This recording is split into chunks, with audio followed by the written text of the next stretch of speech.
है वैसा ही पूर्ण है। ये वाक्य सुनने में बहुत सरल लगता है, पर इसकी गहराई अत्यंत व्यापक है। सामान्यतः मनुष्य का मन हर समय किसी न किसी कमी को खोजता रहता है। उसे वर्तमान में कुछ न कुछ अधूरा दिखता है।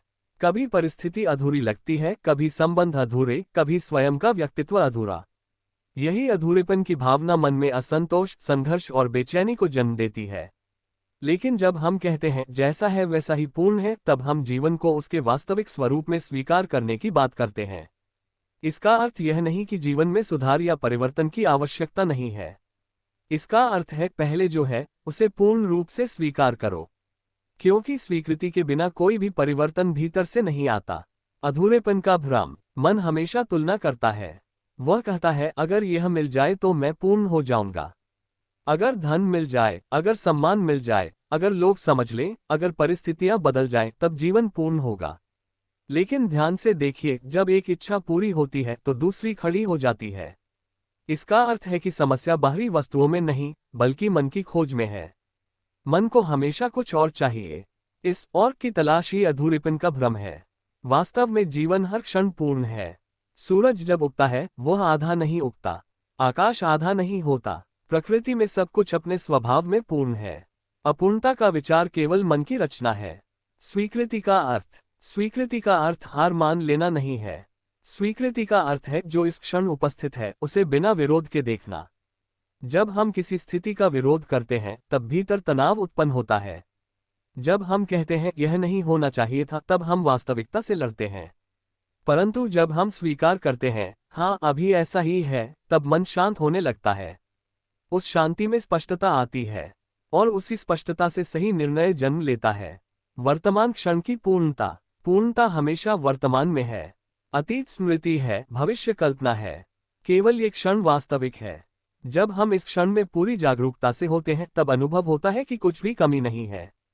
सांस चल रही है, जीवन उपस्थित है, चेतना जाग रही है, इससे अधिक क्या चाहिए। पूर्णता किसी उपलब्धि का परिणाम नहीं, बल्कि दृष्टि का परिवर्तन है। स्वयं की स्वीकृति। अक्सर हम स्वयं से असंतुष्ट रहते हैं। हम अपने स्वभाव, अपनी गलतियों, अपनी सीमाओं को लेकर परेशान रहते हैं। लेकिन यदि हम स्वयं को ही अस्वीकार करते रहेंगे तो भीतर संघर्ष कभी समाप्त नहीं होगा। जैसा हूं वैसा ही पूर्ण हूं, ये वाक्य अहंकार नहीं, बल्कि गहरी आत्मस्वीकृति है। इसका अर्थ है कि मैं स्वयं को समझते हुए स्वीकार करता हूं। और जब स्वीकृति आती है तभी सच्चा परिवर्तन संभव होता है। संबंधों में पूर्णता। जब हम दूसरों से अपेक्षा करते हैं कि वे हमारे अनुसार बदलें, तब संबंधों में तनाव आता है। यदि हम ये समझ लें कि हर व्यक्ति अपने स्तर पर पूर्ण है, अपने अनुभव, संस्कार और समझ के अनुसार, तब हम उसे बदलने की कोशिश छोड़ देते हैं। इससे संबंधों में सहजता और करुणा आती है। आध्यात्मिक दृष्टि से देखा जाए तो अस्तित्व में सब कुछ उसी एक चेतना की अभिव्यक्ति है। जब हम कहते हैं जैसा है वैसा ही पूर्ण है, तब हम उस व्यापक व्यवस्था पर विश्वास व्यक्त करते हैं। हम मानते हैं कि जो कुछ हो रहा है वह किसी गहरे संतुलन का हिस्सा है। ये दृष्टि हमें भीतर से मुक्त करती है। पूर्णता और प्रयास। ये समझना भी आवश्यक है कि पूर्णता का अर्थ निष्क्रियता नहीं है। जीवन में कर्म करना, प्रयास करना, सीखना सब चलता रहता है। परंतु अंतर यह है कि अब प्रयास अधूरेपन की भावना से नहीं, बल्कि आनंद से होता है।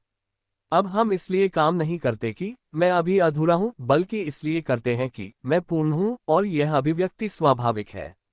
ध्यान और अनुभव। जब व्यक्ति ध्यान में बैठता है और कुछ क्षणों के लिए मन शांत होता है, तब एक गहरी अनुभूति आती है, सब ठीक है। उस क्षण कोई समस्या नहीं होती, कोई कमी नहीं होती, केवल मौन और संतोष होता है। वही अनुभव इस वाक्य का सार है। जीवन की सरलता। पूर्णता को समझ लेने के बाद जीवन जटिल नहीं रहता। अब तुलना कम होती है, ईर्ष्या कम होती है, दूसरों से प्रतिस्पर्धा कम होती है। जीवन सरल हो जाता है। कि कैप्टन निष्कर्ष। जैसा है वैसा ही पूर्ण है कोई प्रेरणादायक नारा नहीं, बल्कि गहन जीवन दृष्टि है। ये हमें सिखाता है कि जीवन को स्वीकार करें, स्वयं को स्वीकार करें, वर्तमान क्षण को स्वीकार करें। जब स्वीकृति आती है तब भीतर से संघर्ष समाप्त होता है। जब संघर्ष समाप्त होता है तब शांति आती है, और जब शांति आती है तब अनुभव होता है सचमुच जैसा है वैसा ही पूर्ण है।